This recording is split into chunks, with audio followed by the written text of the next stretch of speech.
Hello, Las Vegas. This is Rolando Larraz with Face the Tribune. As I always said, if you are not doing anything wrong, you don't have to worry about facing the Tribune. But if you do, we're going to expose you because we want to live in a place where it is clean, honest, transparency. It's a dream that I have. I know it's very difficult to do that, but I like to dream once in a while. If we can have dreamers all over the town, I can have a dreamer in Las Vegas Tribune building.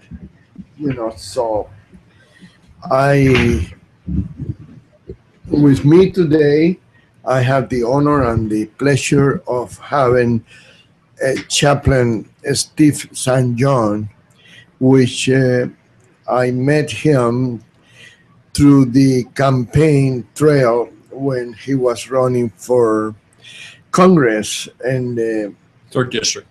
third district, right? And welcome, Steve. Thank you very much for your time. Thank you for being here today. And you have done a lot since you ran for office. Yeah, I have. You keep yourself pretty busy. Yeah. What's going on? Let me just kind of start from the very beginning. And as you said, I did run for Congress in 2014, but even though I lost during the 9 months or 10 months that I actually went out and campaigned, there were a lot of neighborhoods. There were a lot of people that I met.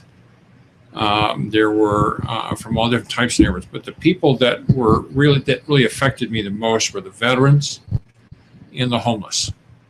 Definitely. And so there are some of those that are both are veterans and homeless. Yes. And to be honest with you, I was surprised by how big the problem really was. And as I said, even though I lost the campaign, I couldn't forget what I heard, what I talked about, the people that I had met, the stories that I heard. I couldn't forget. So for a couple months, I was kind of in limbo, and just by chance, went into a sanctuary. My wife and I were taking a little bit of vacation. We went to a sanctuary, and I talked to one woman. And her husband happened to be a chaplain, and he's Chaplain Bob, who is pretty well known in Boulder City, works at the Veterans Home. And so she had mentioned she gave me a phone number to talk to him, to schedule an appointment to talk to him about being a chaplain. So I called up. He was very gracious, and then I went to him and we talked. We talked for quite a while about what it is to be a chaplain, what he does, so on and so on. And for whatever reason, it just seemed to be a fit. It just seemed to be, I don't know how to explain it to you, but it just seemed to be something that was my next step.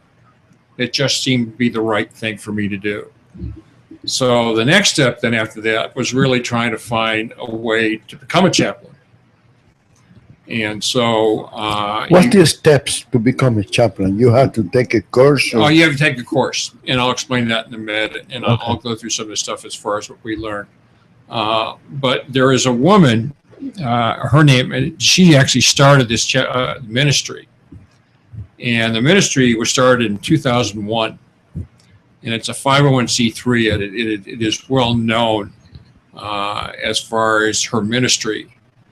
But what she does, she offers classes for chaplains, people that want to become chaplains. And the amazing thing about it, and as she put it, I thought it was an interesting way, that it's free. It doesn't cost you anything. Not even the books, the supplies, nothing. It doesn't cost you anything, except your will to be there and to go through the classes. And so it was really perfect for me. Being at the age that I was, I didn't want to incur any more debt.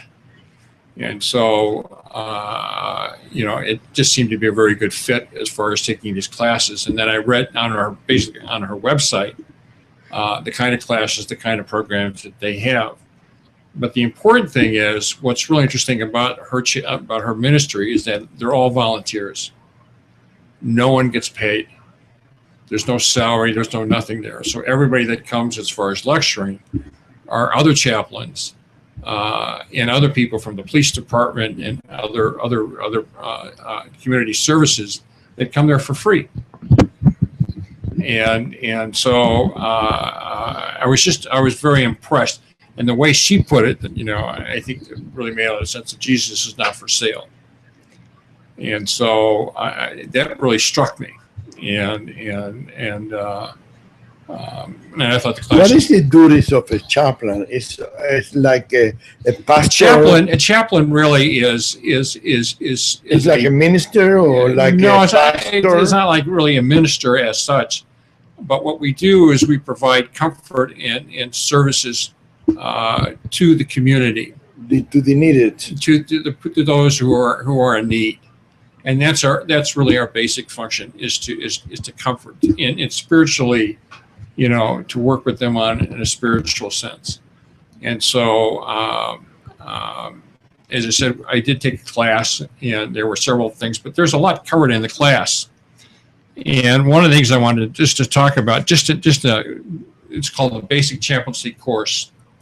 And it's just the very beginning. But like you have what it is to be a chaplain, what is a chaplaincy, what are the requirements of training, non-emergency chaplains. She talks about different forms of church liaison, outreach providers, and prayer warriors.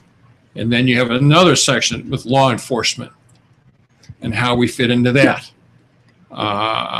Warning signs of mental illness, alcohol, drug abuse, elements of crisis intervention. And then we also, in the third session, we deal with gangs and youths and how we work with that. And they give us signs and symbols. There are things that we begin to find out what to look for as far as the teenagers or the gangs that are around. And the last is trauma intervention. And that's like suicide, community services. That's more dramatic. That's religion, interfaith importance, and we talked a lot about interfaith. But mainly it is. When you run into people then because they are down in their luck, they like to blame everybody else, and they become. I haven't found that. You don't find anybody. I don't find. It's upset because they got bad luck. Since I have been out, and I do this simply as a volunteer, and I do this every day, and I go out and I literally go from all over Las Vegas, from Boulder Highway to Main Street to Fremont to everywhere that I can go, and I find quite a few homeless. Yeah. It's a little hard to maneuver in the car though, because I've got to find a way to get around. They could be on the opposite side of the street, but it takes a little time to get there. But most of the people that I have met, I have not heard one person blame anything other than they talk about their story, they talk about their circumstances. And the thing that I find most interesting is that they seem to, I guess the best way of putting it is that they seem to be stuck. They seem to be trapped. They can't seem to find a way out. Yeah. And what I was very surprised at is that a lot of the people that I have, come in contact with, is that they don't know about the services that are available for them. So what I try to do, even though, and to be honest with you, and I said that on my website, that in my early 30s, I was homeless. Really? Yes. And I had no money. Food, I had to go find places where people won't go to. And so there's an old saying, someone's mess is somebody's, that's their mission, their statement. Yeah. And so, I've walked their shoes. And so I think that makes a really big difference when you walk somebody's shoes. So Definitely. I know, and I tell them, most people that I met, that I really have been homeless. I've been there. I know what this is like. And I was going through a very emotional crisis at that time. And everybody has their valleys. And I had mine. But getting back to the people that I met, that I was at 7-Eleven, and there was a homeless person there, and this guy happened to be an attorney, and he knew the law, and here he is, he's homeless. The thing that was interesting to me, not interesting, but it was just an eye opener that as soon as he saw me as a chaplain, he let go of his emotions. And I mean, he cried for about maybe 5 to 10 minutes. Yeah, I met a lawyer. This is about 15 years ago, and he was homeless too. But he got an alcohol problem, and he was a very intelligent person. I used to sit down and talk to him for a long time, But I saw that case happen like no one's immune to it. And I think that a lot of us, as far as the middle class too, a lot of us, find ourselves one paycheck away. Oh yeah. Yeah, and it's hard for a lot of the middle class families to really make ends meet because things are getting more expensive, and not to get into politics, but we will for a second. Is that there was. Why? Why don't you want? Because I want to remain. You was a politician. Yes, I know. Yeah, but I now that but I'm a you chaplain, was a good politician. I was a you good wanted politician. to do good. I want to do good, yes, but I think what's the important thing is that now that I'm a chaplain, I'm more or less really neutral, and I really stay away from politics. And what I focus my attention on is humanity.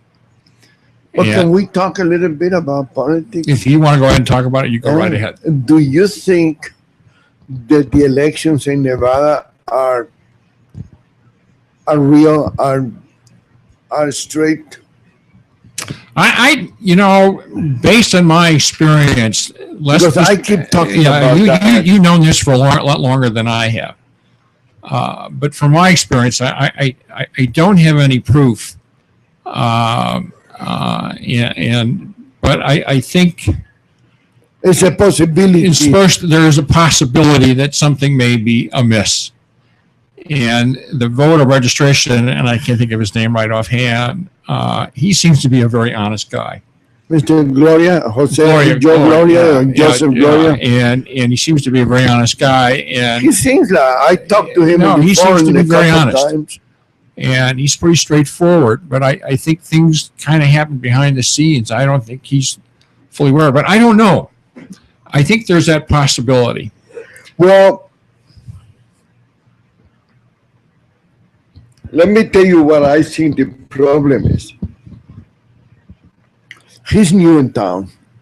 He's fairly new, I believe. Joe, yeah, he's fairly new. I think he replaced the other guy that knew how to play the game.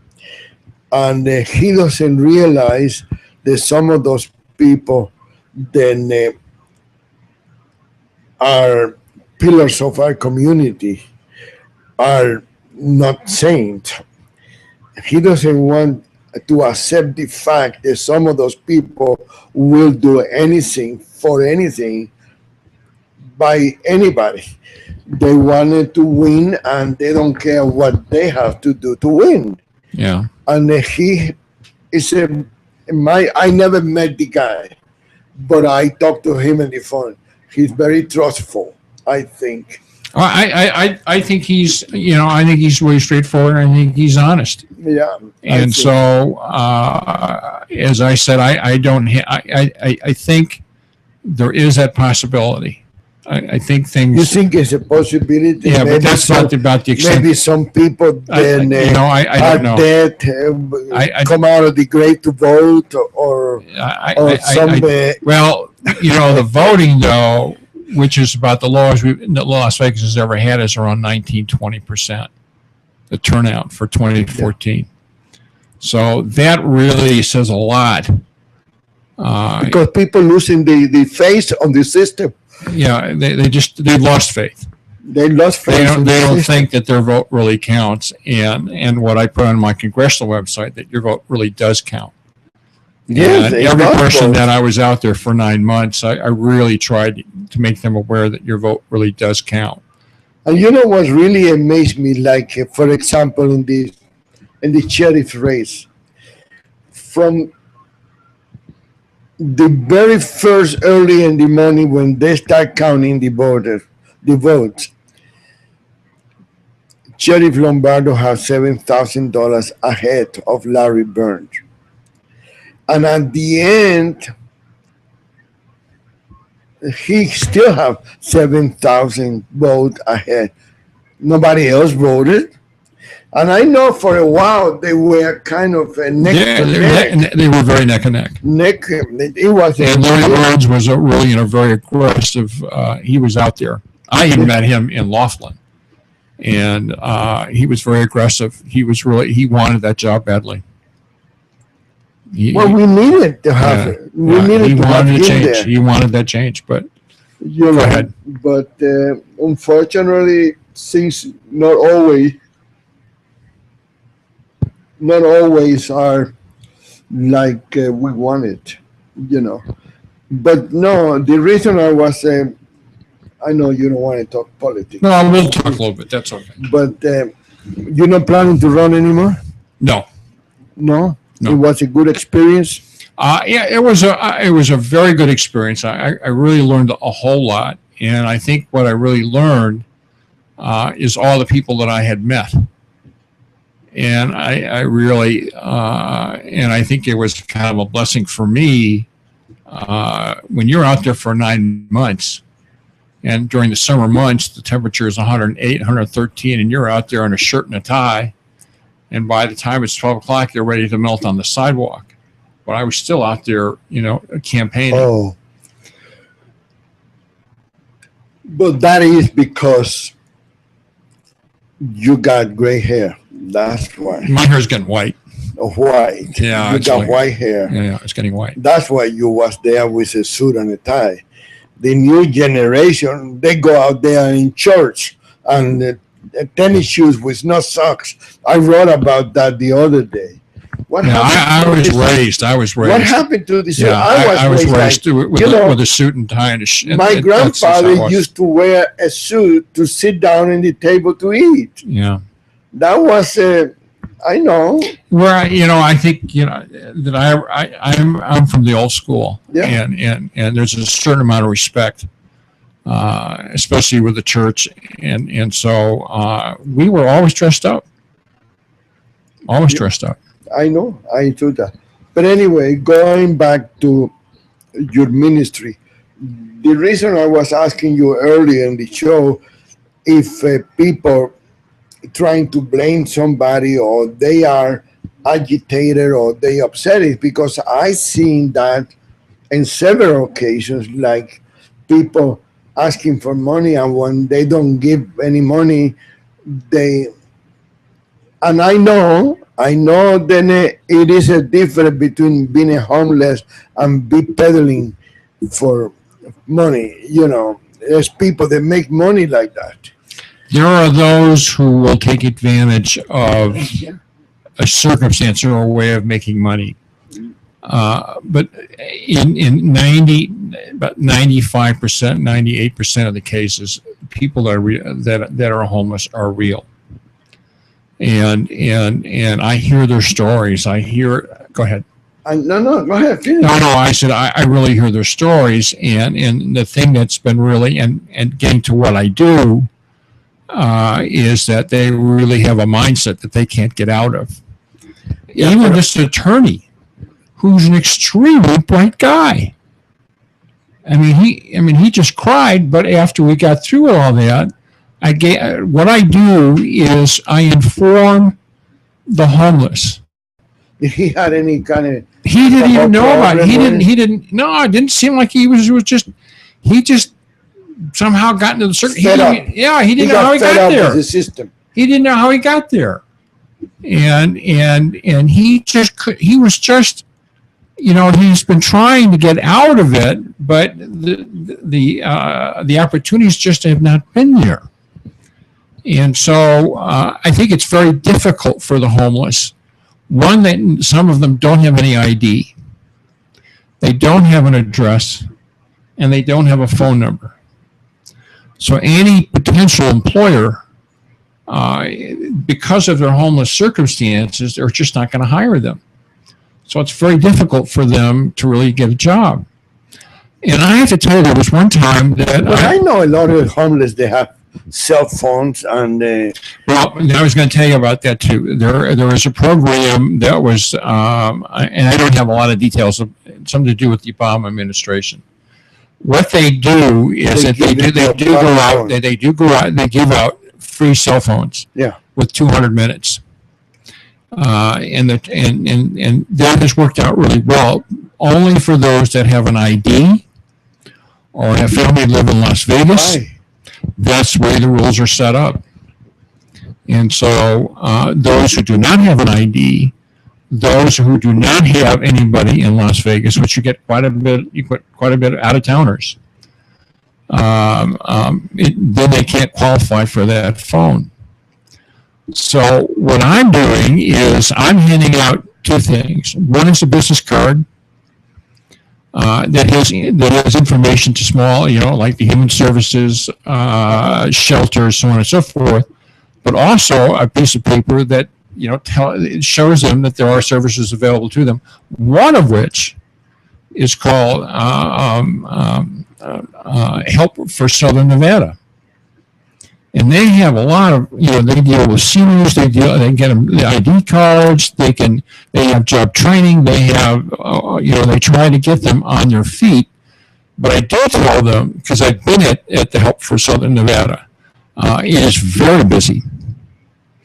The second thing, you really have to go through kind of a process of application, so on and so forth, and it's going to take some time, but what it's really going to take is that person's persistence and that person's motivation that they want to get out of what they're in, what their circumstances are. So the whole idea that I'm trying to do, and I think it'd be a very big solution to our homeless problems in Nevada or in Southern Nevada, is to educate. But there's also the homeless that want to be homeless. There are some that, yes, I agree with you. Two people, one was getting $1,600 a month, and the other one was getting about the same amount, $1,500 a month. Through SSI? No, they were veterans, and they get Social Security. They get 2 or 3 checks, and I know because I used to cash those checks for them, but as soon as they get the check, they go in a rampage and they stay drunk for 2 weeks. And then they got no place to go and they got no money and they got to sleep. Instead of them getting $300-400 between 2 people and rent an apartment, at least if you don't have anything else, you got a roof over your head. Because remember, Las Vegas is a very, very difficult city. Over here, it's either too hot or it's too cold. Actually, it's not that cold, but for somebody that haven't eaten, somebody that have not sleep well, it might be a little cold, But I think some people, they used to come to. I used to have a store. Then I sell socks and cameras and stuff like that on Fremont Street. And sometimes they ask me, give me a pair of socks or something, and then they come over and they pay me when they get the check. But those 2 guys I remember vividly because the checks were a good chunk of money, $1,600 a month. Some people don't get that kind of money.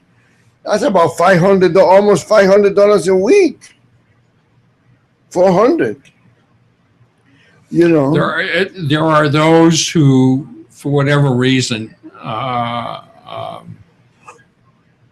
they kind of find the easy way, or they have an addiction, or they're stuck on alcohol, or they have a problem. And they can't seem to pull out of it. And that's part of the homeless problem. And some people don't realize that the worst illness that there is when people are emotionally distressed. It's very difficult for somebody that is emotional distress to recuperate from that. The people that I have met, I've seen some of the cases that you're talking about. And the ones that I focus on, we're getting a phone call here, but we'll wait just a minute. That's how busy Rolando is. Anyway, what I was saying, that there are those who will take advantage of it, but the ones that I have met, their mindset, and they get used to, they try to adapt to their circumstance, and so they kind of get stuck in a rut that they can't get out.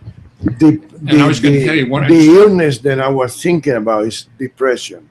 Yeah, that's what I was thinking. Deeply, to be honest with you, I've seen people don't know they are depressed. Yeah. The thing that I have seen, that I have talked to, is that I have seen people to the bottom of the very soul. I mean, that's how bad they are. They're further than the bottom.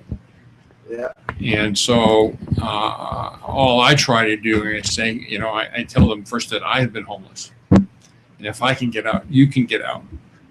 And I had to get help when I was homeless. And there were certain organizations, there were people that there were places that I could go, and I started to get some help. And I finally started to climb out. But I was going to give you an example of a woman that I got to tell you, man, any employer, if they saw this woman, what she does, she was collecting cans so she can get money. This is one of the, we're looking at 100, 108, 110 degrees outside, and this is one of the hardest working person I've ever witnessed in a very long time. This lady was a go-getter. And I felt bad that I didn't get her name. I didn't get, but how do I get in contact with her? How do I, if I was able to find a job for her? In my earlier career, I worked for an employment agency. Really? And so, and they were more of the factory workers. And what I did is I literally hunted. I would go to corporation, but what I focused on are those companies that have shifts. And I brought in, not to brag, but I brought in within a month and a half over $250,000 accounts, and I found those corporations and companies that were that had 3 shifts. Yeah. So I can take those 3 shifts and fill them, because I've got people, at where I'm at, staffers that are ready. They're ready and willing to go to work, and I would ride the van with them to make sure they got there okay. Every once in a while, but they get to know who I am, who's out there getting the sales, who's out there, trying to get them jobs, and so I know what it's like to get out there and literally, and that's something that's down the road. To help the homeless to get a job. Are you retired now? I'm retired. So that's why you got plenty time to do that. I do. If you have a job, you might not be able to. No, I work part-time. And so, I do collect Social Security. But the other part, I do work part-time, and the money that I get from the part-time job really pays for my gasoline. I totally pay for everything that I'm doing. From the car, taking care of the car, the gas, the oil, all the stuff that has to be taken care of for a car. It comes out of the part-time job, and so I'm self-sufficient in that way. But as I said, what as a volunteer, and what I'm trying to do is to inform them. And it's surprising how many people just don't know these services are available. And I think this has to be a constant effort to educate the homeless that you do have a way out. You do have, you can go to like this. And unfortunately, I believe that sometimes the people that don't want help are And the there ones. are those who don't. Those are the ones that can hurt the rest of the homeless community. Because I remember when Oscar Gurman was going to get that prison that was over there at the state line. I forgot the name of the prison, but he was going to set it up like hotel, like rooms instead of than cells, rooms, and so they can go over there, they can sleep, they can take a shower in the morning, they can go out and trying to get a job. Not that it is easy, but at that time I think it was a little bit easier to get a job than it is now. But right away people start complaining and start criticizing Oscar Goodman because he want to put those homeless in a prison. It was not a prison anymore. It was a building that was empty. They at one time got cells, and those cells can be turned into rooms, sleeping rooms, not apartments. Just one bed, and better than sleeping in the cold, better than sleeping in the heat. But those people are the one that pissed those people, because I got the feeling that it was frustrated for Oscar Gurman trying to do something for the homeless, and some people attack him for that. Well, in every circumstance and other situations, circumstances, there are always the few that make it bad for everybody else. Yeah. And I think what the real problem is out there is that few that are out there, it's what it seems like the news, the media, they pick up on that, and so the people get kind of the wrong perception of what the reality is. And what I'm telling you from my experience, the reality is that it's a lot worse than I thought. Number two, the people that I have seen really seem to be in a mindset of entrapment. They can't get out. Number two, they have lost their job and suddenly find themselves homeless because they were one paycheck. And I know few people that has a job and they're still homeless.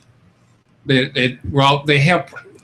What's difficult in Las Vegas, and there was an article that you have right there, that the unemployment rate has gone down to 7.2% or somewhere along that line. And I don't know how that rates, but that's still, even though that's a good sign, it is still that's still pretty high. And so I know the last statistic that I had is that we're about 46, maybe 45th, 46th in the United States as far as the unemployment rate. And unfortunately, the people that I have talked to, and even people that are working, and then I'm going to talk about the vets in a minute, people that are working cannot find a full-time job. All they can find are part-time jobs.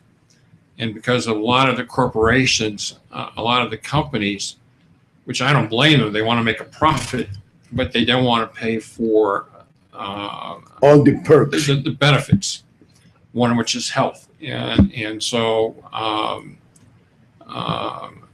so it makes it more difficult. And so there are companies, I'm not going to mention any names, but there are companies that really just, they want to keep their costs down, but they want to have. You don't have to mention any name. They don't have to. Every hotel in the strip do that. Yeah. That's not a secret. Everybody knows that.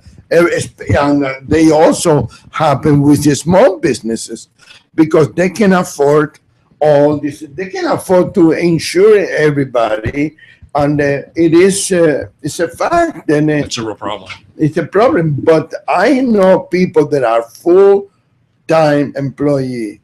But the problem is they don't have all the money to move in. They don't make that much. $10 an hour is not that big. Well, most of the ones that I have met that do have jobs are at the low wage. They're under $10 or $8 really? an hour. Yeah. Really? Yeah. Well, but even $10 an hour, It's not enough. is $400 a week. By the time they take all the taxes That's and everything exactly. else, they don't have enough money to eat. And so I know a lady that was homeless in Boulder City. She had a job, but she was sleeping in the lake in her car And Lake Mead or Lake Mead there, you mean? somewhere. Yeah, Yeah. she told me that in the lake. I don't know. Lake Mead. That's the only lake is over here, right? Yeah, it's Lake Mead. Yeah. So I think it is also that's another thing that we facing in Clark County. In order to get a job, you need about $200 in fees and card for this, card for that, Transportation. health card, sheriff card, time card, and they all going up and up, and you need money in order to be able to get a job. But I remember when I was younger, and people said, "Money bring money. You need money to make money," and that's part probably the Well, you and I are from the old school, so when I was a lot younger, jobs were not as difficult. They did offer full-time jobs, and they did offer benefits. And somehow, over a period of time, in the last decade, it is much harder for the middle class to really afford. You go to a grocery store, your average cost for one item is around $3.50 an item. Yeah. So if you buy $50 worth of groceries, I mean, you get maybe one or two bags. In our day, we go back to the 60s and we even go back to the 70s, you had about 8, 9 bags for $50. yeah. And so it's a lot more difficult to survive. And I know that my wife and I are very aware of what it costs to go to a grocery store. And we really keep track of if we get coupons or get whatever it is. If we can save money, that's what we're going to do. And I so, know a lady that do that. She get all kind of coupons. I never had the patience to. I never have. It a lot drives of me the grocery crazy. stores, and I won't mention any names on this too, but some of the grocery stores are sending out packets. And the packets, when you get them in the mail, are coupons already there for you. And then they have like maybe one item for free, your Friday special that's free. Yeah. And then you have it 40 cents, $1 off, depending on what the item is. You have Yeah. Another thing is those little coupons in the back of your receipt. I didn't realize that they were coupons because Yeah. And then the other somebody thing is pointed that out they're to doing me. is that they're part of the deal is that if you shop a certain amount, you get a certain amount of money for your gas off. Oh yes. So you get maybe 20 cents, you get 30 cents, you get 40 cents, you get 50 cents off.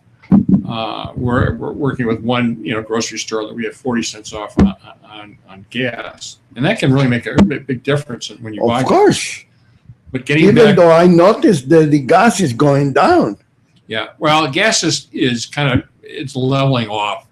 It hasn't really gone down. It was really going down. It was getting below $3. The premium is $3.33 now. Yeah, but and I use regular unleaded, but it's around $2.19, $2.18, $2.20. Yeah, well, that's going down. Last Yeah, week or but 2 weeks it was, ago. about a month ago, maybe 2 months ago, we were starting to go below 200. So it's kind of gone back up a little bit, but it's staying somewhat even. Yeah. But the problem still faces, though, getting back to the homeless, is that I have run into people that their mouth looked like it was just there was no water.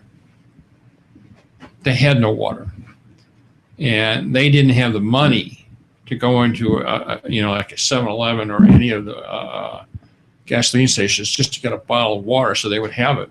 And I ran into one who happened to be Hispanic, and he and I had a little trouble communicating, but he did speak some English, so we were able to.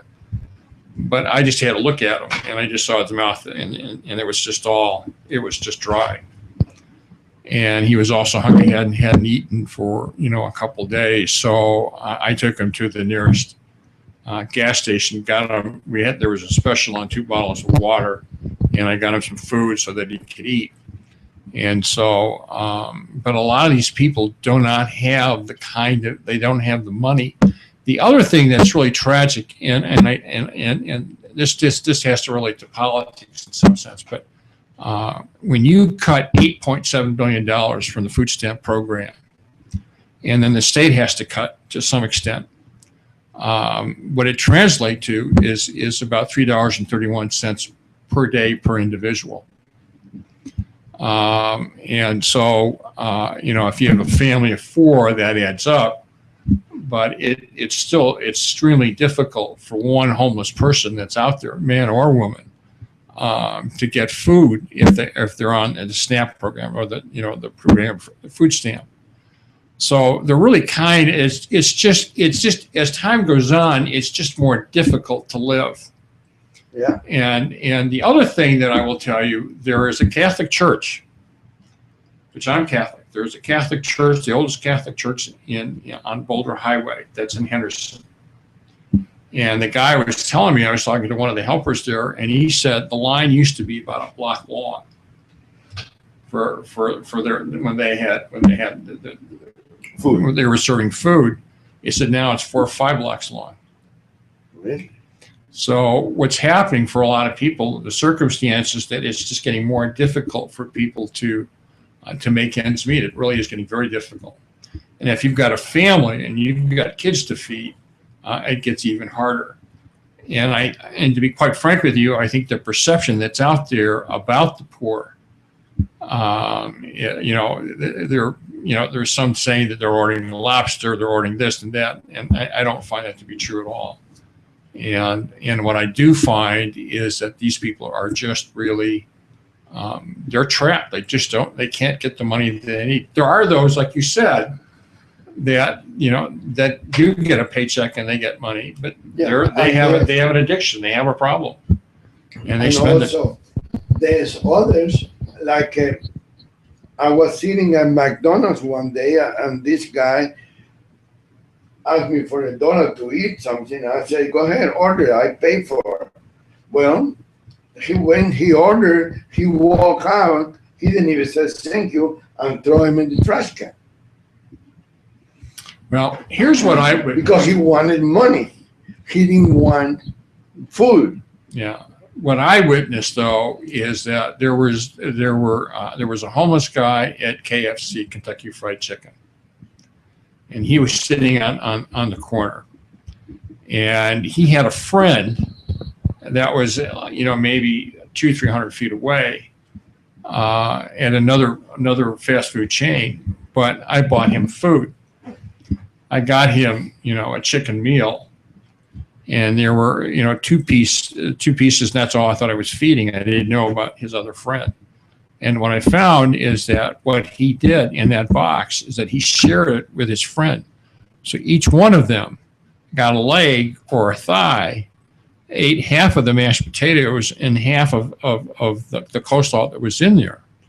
So there's always 2 sides to a story, and there are stories to tell.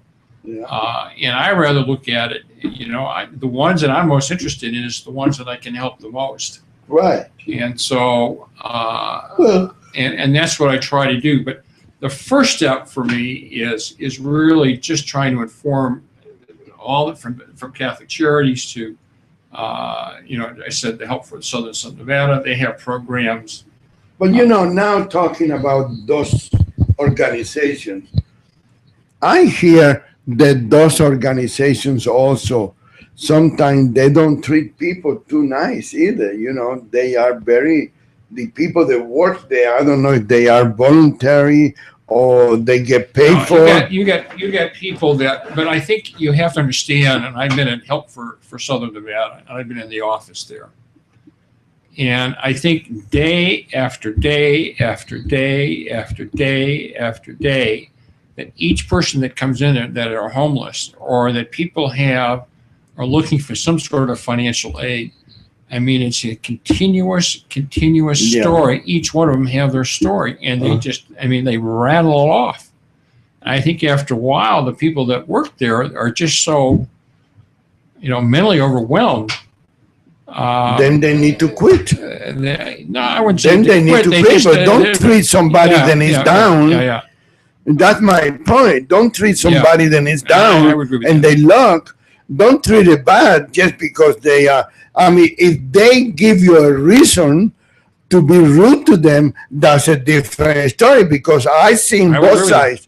I've seen both sides. I've seen people that are down and they look, and they, like I said before, they want to blame anybody else. They don't care who. And whoever is in front of them is going to pay the consequence of their angry and their frustration. And it's not fair either, I agree. You're there to help. And and I agree with that. The other thing that I the second part of my plan is to work with the vets or the veterans. That's one thing that is very important. I was down, and when I was running for a candidate, I sure talked to a lot of veterans that were homeless. Yeah. And I saw them in boxes, cardboard boxes. I saw them in tents. The situation is it is far worse. It's getting better because there's more money coming in to the VA. But there's still, we have, I think, the population of close to, on an annual basis, of the homeless is 34,397 people. And there's only approximately, rounded off, is 4,000 beds that are available for the homeless. For the vets, that pretty close to 50% or maybe 40% of those people that are homeless veterans. Yeah. And I had talked to a number of veterans, homeless veterans in Laughlin.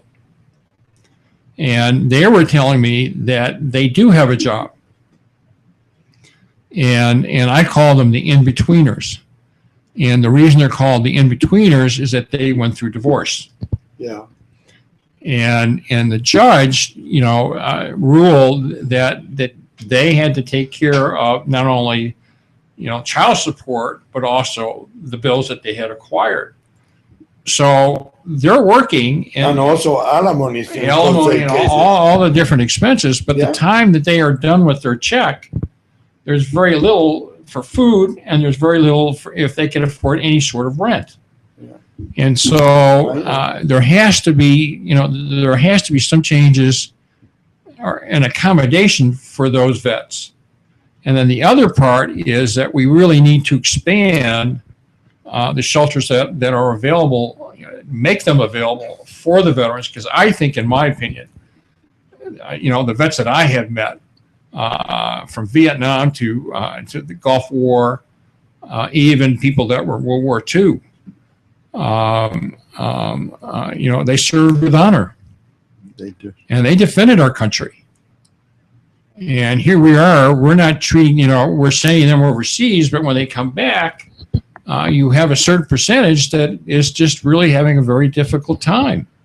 And the bureaucracy in the VA, part of the problem is getting a number of doctors. They've increased it by 800 doctors. They increased it by 1,000 nurses, and that's beginning to help, because if a veteran is trying to get something's wrong with him, he has to wait 4 or 5 months before they're even seen. So there's a lot of work to be done. But my importance is the veterans themselves.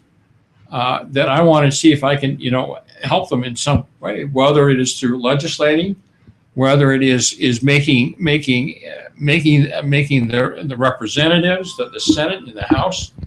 And I'll let you go and finish that for a second. So but no, I knew I was going to let you go ahead and finish on the phone because I know you get phone calls. no, all the no, time. no. Go ahead. But what I'm trying to do is that, either through the representatives, through the senators, through the city, through the mayor, through, the different districts, we really have to make some changes, but it is improving. Well, how can we in the Tribune help with what you're doing? Well, I think what's really helpful is allowing me and other chaplains, other, it could be a church, a priest, anybody.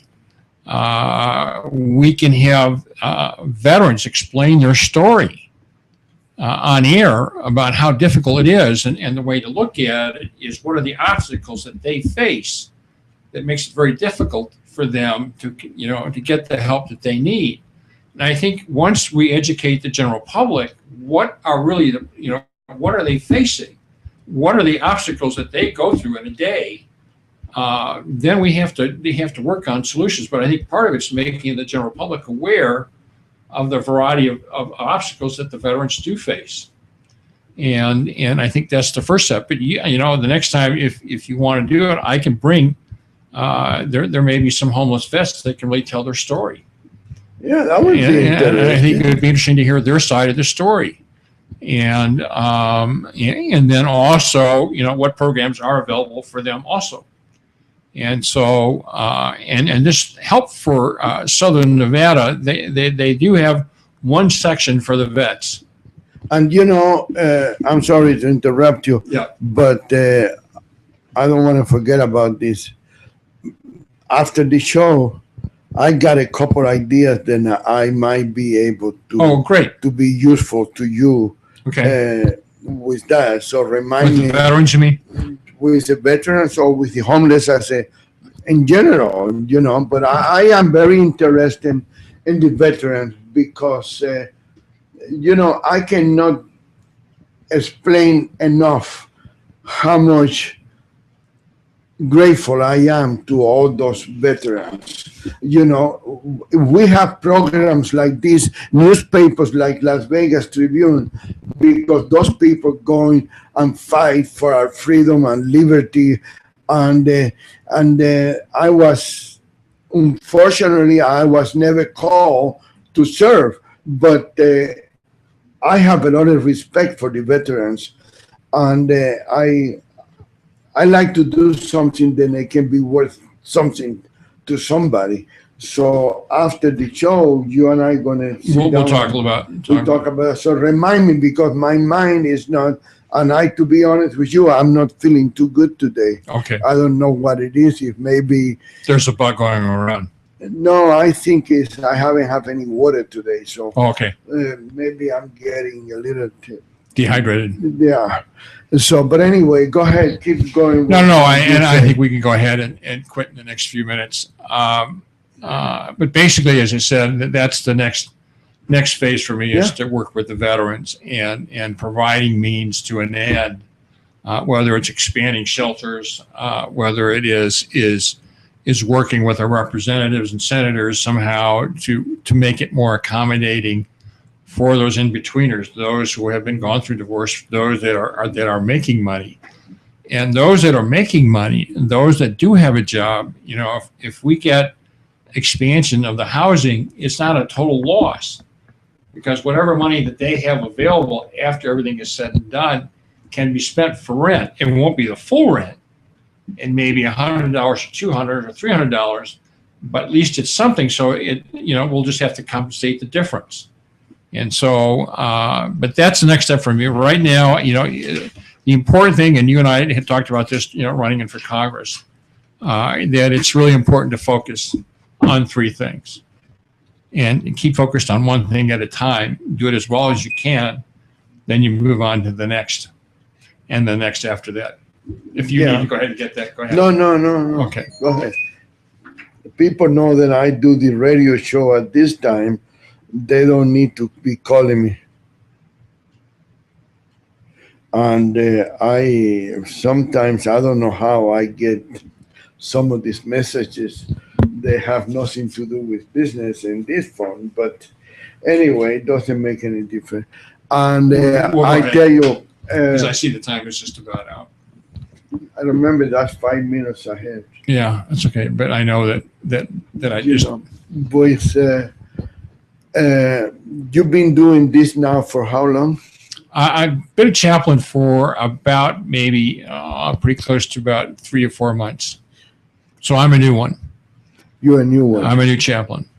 And each of us that that have graduated and gone through the courses, we kind of find our way, which way we want to go. You know, it could be search and rescue.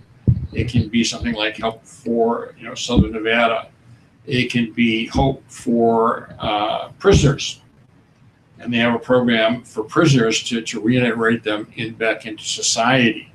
So that transition can be a lot easier. You know, I learned recently that Assemblyman Bert Jones, I don't know what district, he has a program called Hopes for Prisoners. Yeah, this is the program I'm talking about. Yeah, you know him? And they have graduating classes, You know him? Yes, and they have graduating classes. I like to bring him. That's fine. I can, and then I can get you some people that because program.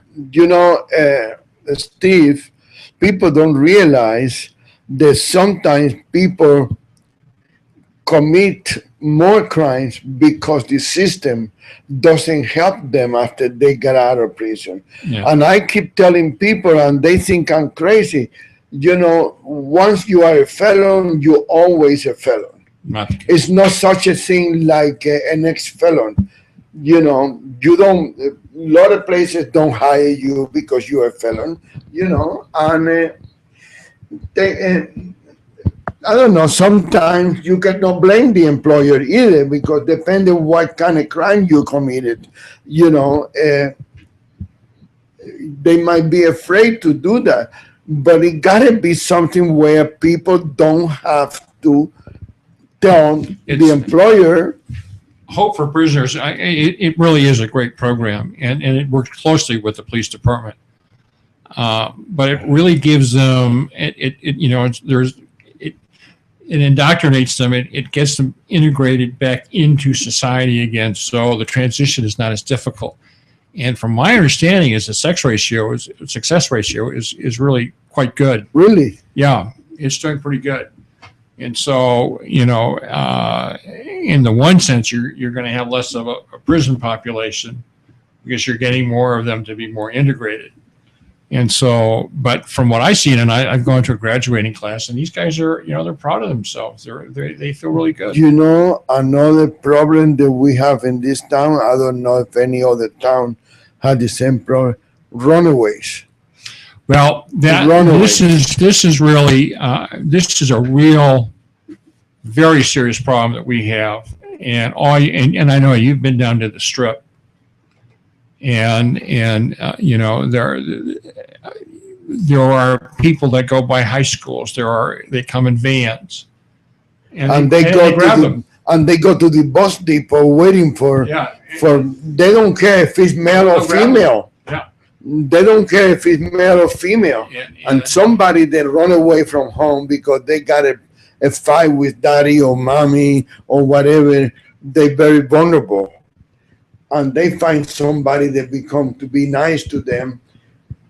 At the beginning, a lot of those guys are nice to those girls, and they give them what they want, and then they make some excuse, we're running out of money.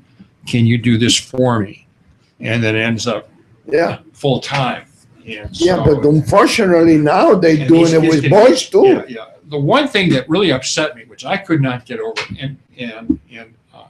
is that there's a law that allows a 16-year-old to have sex with any age. Really? Yeah. 16. I thought you had to be 18. No, 16. 16 years of age, you can have sex with any age. In any state? No, just in Nevada, but I think it's also in California, but I'm not really totally sure. But in Nevada, it's 16. In Nevada, it's and so that really, I don't know who in their right mind would even think of that. And it makes, that's where you get these sex slaves. That's where you get, there are. The other thing, just one last thing too, that I think you got 48 million people coming to Las Vegas a year. Wow. Those are the tourists. And a lot of them, when they come in, they have a mindset that, I can go to Las Vegas and do anything I want. Yeah. Yeah, they erroneously whatever they want, and then there's no ramifications. There's no, they don't have to worry about the law. And the good news is that the police are starting to get on top of this. And those who are committing, crimes like this or doing whatever, they're getting on it. And so they're not free like they used to, but it's going to take some time. That's good. Well, Steve, it's been a great pleasure having you here. The last time you did a show like this is when you was running for congressman. And now you're welcome to come as often as you want. I appreciate it. And we can even do a different time that is more convenient for you, so we can dedicate. What I would like to do is to have other chaplains. Okay, that's fine. We can talk about. Hope for prisoners. We can get a lot of those people here. Yeah, I would love to. But that would be great. Okay, well, we like to thank you for all your listenings, and we like to